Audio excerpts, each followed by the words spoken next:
Thank you so much for joining us today. Thank you. Thank you for having me. We know that Masdar is growing capacity. At what rate are you actually doing that, and do you have a particular target in mind?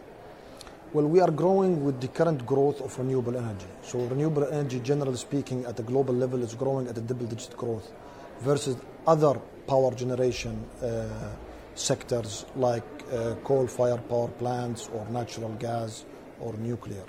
So we are growing at a double-digit growth aligned with the current growth of renewable energy, generally speaking. In the past decade, we have deployed around 3 gigawatt in terms of installed capacity, both in solar and wind, here in the MENA region and in Europe. Does this mean that you're looking at some new projects either here in Abu Dhabi or elsewhere in the region? Definitely. I mean, when we started a decade ago, we were a pioneer in this region. So we were the first company to invest in renewable energy because that sector did not exist.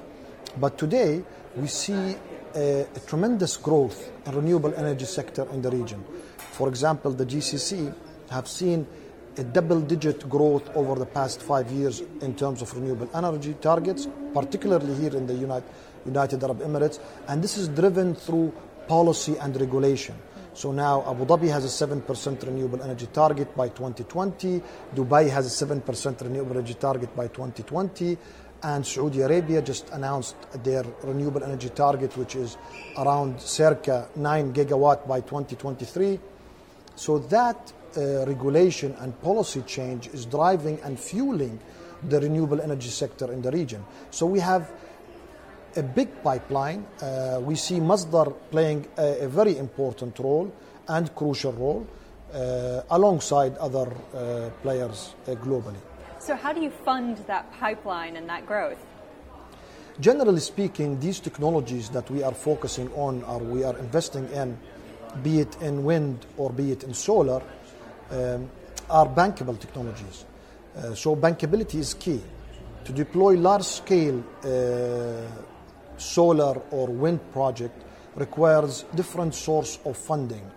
Of course, we will contribute through equity funding, but then we will also tap into the lender community and project finance these projects. So it's both equity and lending through project finance structures. Right. And what about opportunities abroad? You mentioned Southeast Asia, for instance, earlier. Is that an area of interest for you? Definitely.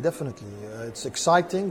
I just came back from Indonesia a couple of weeks back, and we've just announced the first of its kind and potentially could be the largest floating PV solar farm in the world, in Indonesia, in collaboration with the Indonesian government. So it's exciting for us. Mubadala Investment Company has been operating in Indonesia for a long time through Mubadala Petroleum. So we are comfortable with that region. That region is growing. They require a lot of energy. Renewable energy is one element of that energy mix, and Masdar will be playing a crucial role there as well. Does that mean there are other elements that you could be involved in as well? For Masdar is only renewable energy, okay. But for our shareholders, yes. Right. So all these new projects, how much are you earmarking for investment next year?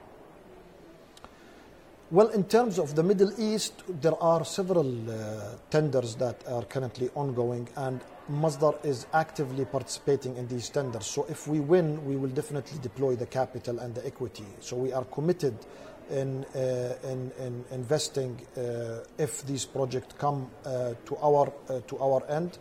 But we also looking at developing renewable energy project in the offshore business in Europe, but elsewhere with our strategic partners. Southeast Asia continues to be a very attractive market for us, and potentially Sub-Saharan Africa. So in terms of capital to be deployed, well, we are thinking about around 4 billion in the next several years in terms of dirhams, not in dollars. But it all depends on the quality and the opportunity. Right. We will not deploy capital if the opportunity and the quality of the opportunity is not there. Now, opportunities. You mentioned Saudi Arabia earlier. I have to ask, what are your plans for Saudi Arabia? There's so much excitement about that market right now. Indeed. We like Saudi Arabia a lot. It is by far the largest market in the GCC and in the Middle East.